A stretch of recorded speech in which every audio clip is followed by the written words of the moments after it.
আজকে আমি বাড়ি যেতেছি, এখন রেডি হয়ে বের হব, কিন্তু আমার বাড়ির কেউই জানে না, সবার কাছে সারপ্রাইজ। আমি তো যাচ্ছি না। হ্যাঁ, আমি কার সাথে যাইতেছি ওইটাও দেখবেন আস্তে আস্তে। এখন আমরা বাড়ি থেকে বের হব, রাস্তায় গিয়ে দেখা হবে। তো এখন আমি বলি আমি কি সম্পর্কে বলতেছিলাম, আমি আসলে আমার বাপের বাড়ি যাব, ওই জন্য আমরা বের হয়েছি তখন।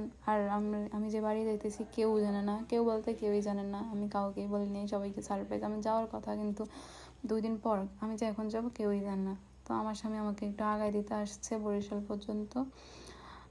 তারপরে এসে আমরা একটু কেএফসিতে ঢুকলাম, কারণ কেএফসি হচ্ছে আমাদের খুব পছন্দের একটা জায়গা। আমরা দুজন কেএফসির অনেক পছন্দ করি। এখানে বলতেছিলাম যে আমরা কেএফসিতে আসলে সবসময় এই জায়গাটাই বসি, এটা আমাদের সিট। এই তারপরে চলে আসলো সেই টেস্টি খাবার, মানে কেএফসির চিকেন। আমার স্বামীর যে কি পছন্দ, আর সে খাইতেছিল। আমি ভিডিও করে বললাম যে আমি ভিডিও করবো নাকি খাবো বলো তো। তো বলতেছিলাম যে আজকের জন্য টাটা, এখন আমি খাবো। তারপরে এখানে আমার স্বামীকে আমি বিদায় দেওয়ার টাইম, এই একটা টাইম কত যে কষ্টের। বাপের বাড়ি যাবো, সে আনন্দ করব নাকি এই বিদায় দেব। এই তারপরে ওকে বিদায় দেওয়ার পরে আমাদের ছেড়ে দিয়েছে, একটু মনটা খারাপ। স্পিড বোর্ডে আমি একা ছিলাম, ওই পার আমার জন্য একজন অপেক্ষা করতেছিল। বলেন তো কে, গেস করেন তো সবাই আমার জন্য কে অপেক্ষা করতেছিল। আচ্ছা, এখনই দেখানো হবে কে আমার জন্য অপেক্ষা করছে। আমার জন্য অপেক্ষা করতেছিল আমার সেই প্রিয় দেবর।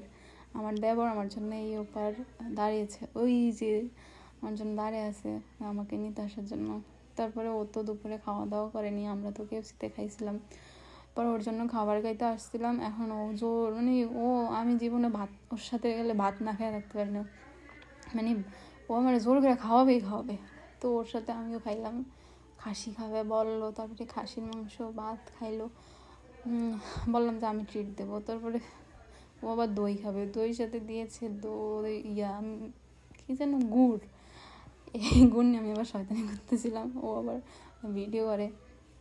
এই হচ্ছে আমাদের অবস্থা। ওর সাথে আমার সাথে অনেক ভালো সম্পর্ক। তো আবার বাসে উঠে এই দুইজন যাইতেছি, আর চেহারার অবস্থা এত খারাপ। আমি সেই সকালে রওনা দিয়েছি, আস্তে আস্তে দেখি এই তো আমার মা দেখে আমার মানে ফুল অবাক, কারণ আমি কাউকে বলে আসিনি। এখানে বলতেছিল কিভাবে আসলে,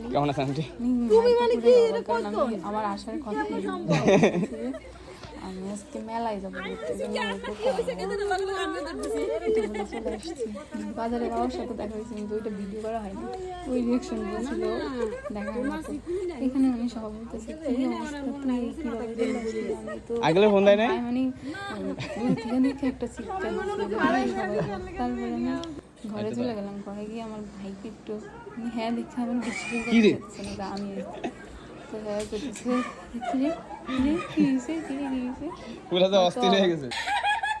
এইটা হচ্ছে আমার সেই এক্সাইটেড দেখে বুঝতে পারছি যে আমার দিদি প্লাস বান্ধবী, আমি কি বলবো বুঝতেছি না।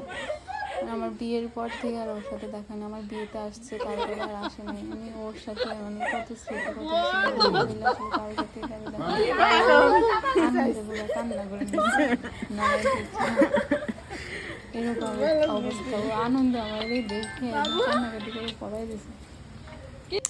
তারপরে আমি সরবকারি থেকে ফুচকা নিয়ে আসছি, কারণ ওইখানে একটা ফুচকাতে সবাই অনেক পছন্দ করে, তাই জন্য আমি ওইটা নিয়ে আসছি। আমার ওই দিদি অনেক পছন্দ করে, আর টুম্পা দিয়ে আইসে, এই জন্য আমি আরও নিয়ে আসছি, ও খাবে।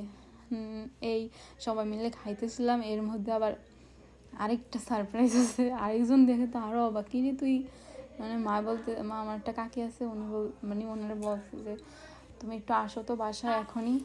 এই তো কাকি এসে বলছি কি রে তিশা, বলতেছে এই মেয়েটা কি পিছিয়ে থেকে দেখে বলতেছে এই মেয়েটা কি পরে দেখে যে আমি তো সবাই অনেক অবাক হয়ে গেছিল। পরে তুমি আসাই করিনি, একটু ভাবতেই পারিনি তুই আসছিস। এই হচ্ছে আমাদের অবস্থা, কিছু না, টাটা।